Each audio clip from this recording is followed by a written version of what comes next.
All right. Have you ever really been high up in a building and dropped something off of it? Or have you ever been in Canada's CN Tower?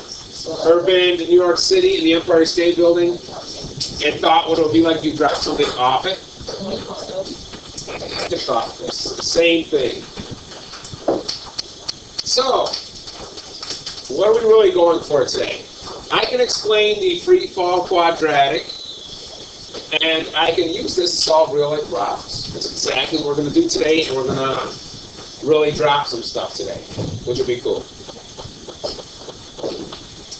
The free fall equation, it is a quadratic. It is this.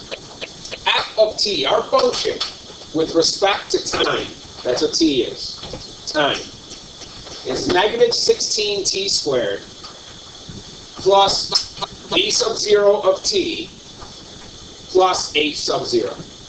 Okay? And we're just going to kind of talk about what each one of these things represent.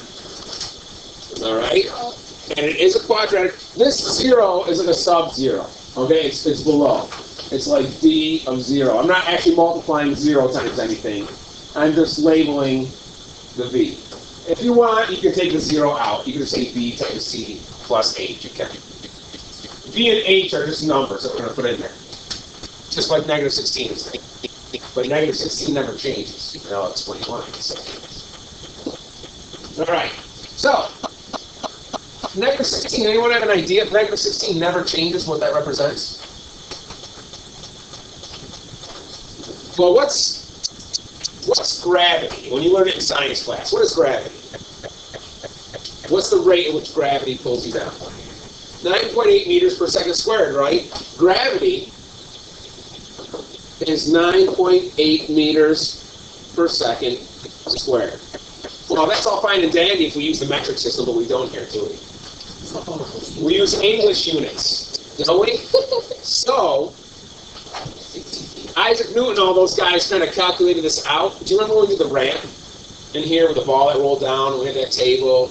And they figured out that it was 1/2 gravity times time squared or something like that. Well, if I was using 9.8, that'd be 1/2 of 9.8, which is 4.9. Well, we don't use metric, we use English. If I were to convert this to English, it would be 32 feet per second squared. Excuse my mess here. That's the English version, which means if I want 1/2 of 32, what is that? I almost wrote the answer there. That's 16, right? But why is it negative? Because it's falling, it's moving down. So our negative 16 is going to represent gravity. Okay? T, well, that represents time, in this case, in seconds. In this case, it's seconds. It might be something different if they stay so, but in our case, it's going to be seconds. V is velocity of the object. Different than acceleration. Gravity is acceleration. Velocity is it. And H, I'm just going to get rid of this here. This is just a little explanation. You don't really need to know that for our notes, but I just want to give you an explanation on it. H is your starting height. It's your starting height. Kind of. You can line yourself in the graph. Maybe. So what's this? This isn't just t, this is f of t. F of t is your end height.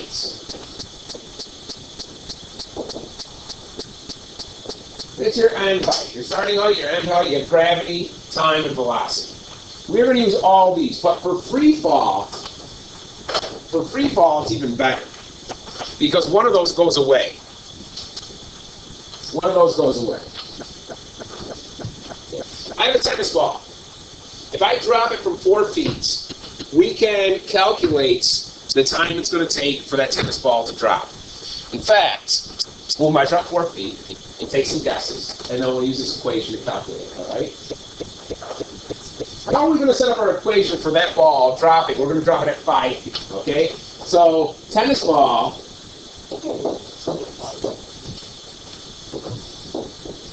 dropped from 5 feet. Okay? So we have f of t equals negative 16 t squared plus our v of t, right, plus our h. So let's start filling in the numbers we know. H is 5, right. This is our starting height, right? So this is going to be 5. Well, this will always be negative 16 t squared. And what's our ending height?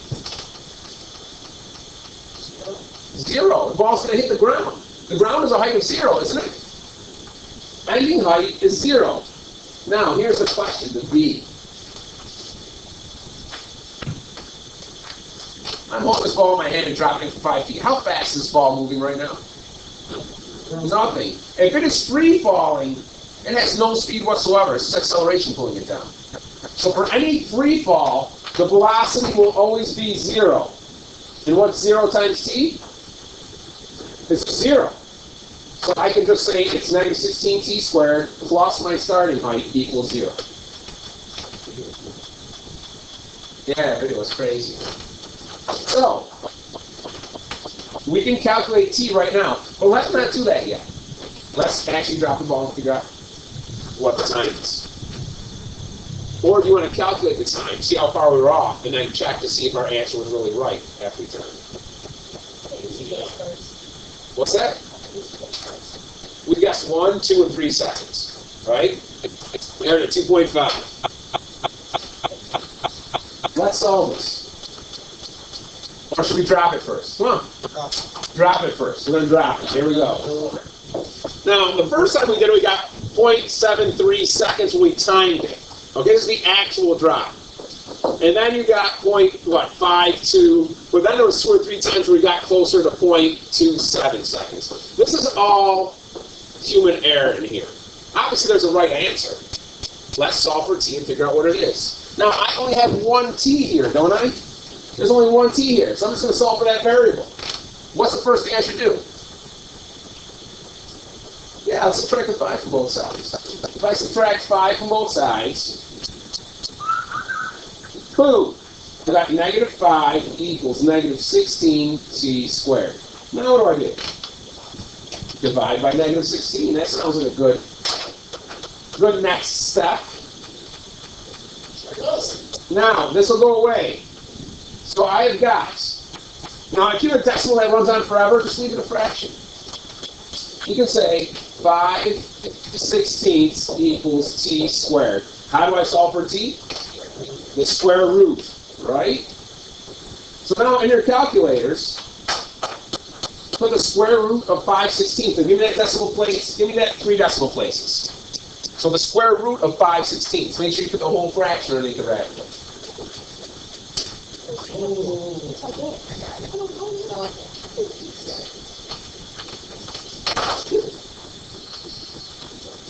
Clear. What'd you guys get? So I'm going to go second square root of y equals enter 5/16. 0.559. 0.559. That should take about half a second. So the person, or the time that we recorded our actual ball drop, that had the least amount of human error, this was the closest. We can calculate anything in a free drop. We can calculate anything on a free drop. Now, let's test some more stuff. Let's do some cooler stuff. Not only can we figure out the time, but what if we calculate something and get the time on our watch? Can't we calculate the height? If we have gravity and time, can't we calculate the height? Let's bring it back here. Let's bring it back here. If we actually have gravity and we have time, we can calculate the height, can't we? Because for any free fall, as long as it hits the ground, correct?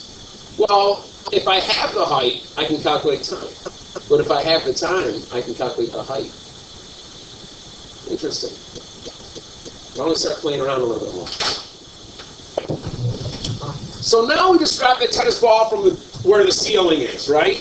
And we got 2 recorded times. 3 people recorded the time, and one of us got 0.67 and the other one got 0.76. That is a difference of 9/100ths of a second. That is pretty accurate. So let's use our equation now. I'm going to call it y equals negative 16t squared plus h. Okay, I can say f of t, but it's the same thing as y. We don't know our starting height. That's what we're going to try and figure out this time. But we have time. Okay? We know the ending was the floor, 0. That's going to be negative 16. Now, why don't half of you, you guys, on my right side, you use 0.67. So times 0.67 squared plus h. And you guys on my left, we're going to figure that out. That's what we're going to figure out. And you guys on the left, I want you guys to use 0.76. Then we'll figure out what that height actually is and figure out who is trying to do this. So the other of you are going to do 0 equals negative 16 times 0.76 squared plus h. So why don't you guys figure that out and tell me what the height is? Remember, it's in feet, so decimal, we're going to convert the feet in inches.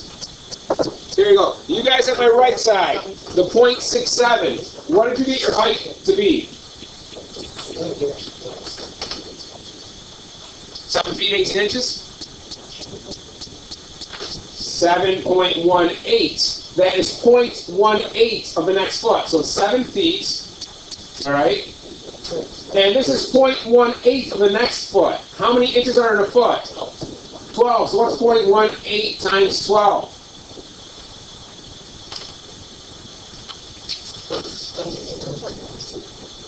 2.12? 6. 126 or 16? 16? Yes. So we'll call it 7 feet 2 inches. Okay. You guys that did 0.76, what did you get your h value at? I got 9 feet.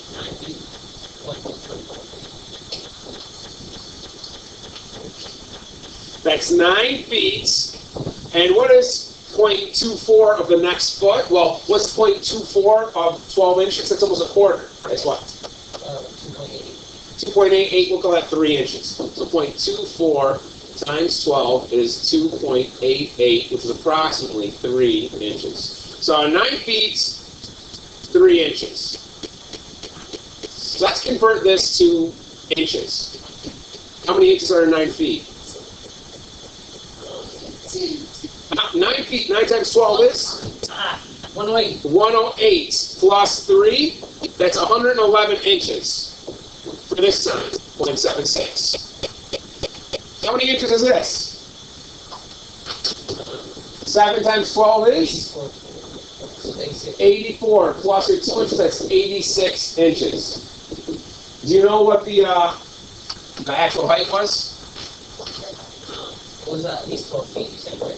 It was 111 It inches? was 111 inches, so guess what? This 0.76 was dead on. Was dead on. Dead on. Dead on. Crazy. Crazy how we can do that. Yeah. How long, actually, listen to this right here. This is even better. So stop with that one. How long does it take, and you don't have to write this down, just do the work for it, a raindrop to hit a 5-foot person on the head if the rain cloud is 25,000 feet in the air. So a rain cloud is 25,000 feet, drops a raindrop, hits you in the head. What gap of time goes by from when that raindrop is first formed to when it hits you in the head? Provided it's a perfect environment, there's no wind, whatever, it's just drop hits you in the head. Figure that one out. How did I set this up? 5 is our ending height. Equals negative 16 squared plus what? plus 25,000. This is a free fall for the raindrop. It has no velocity when it first drops.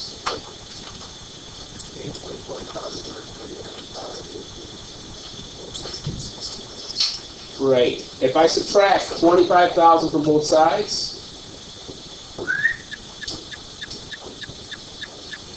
I get negative 24,995 equals negative 16t squared. If I divide both sides by negative 16, I get, I'm just going to leave this positive 24,995 over 16 equals t squared. And if I take the square root of both sides, what do I get? My time. What do I get? 0.25 or 52? That means it takes that raindrop approximately 40. When you get hit in the face, that raindrop was created 40 seconds previous to that. You get hit in the face. And you got to add maybe a little time to wind, you know what I mean? But in a perfect, ideal environment, it takes about 40 seconds to hit you in the face. Sometimes longer, depending on the wind and the way it blows, whatever.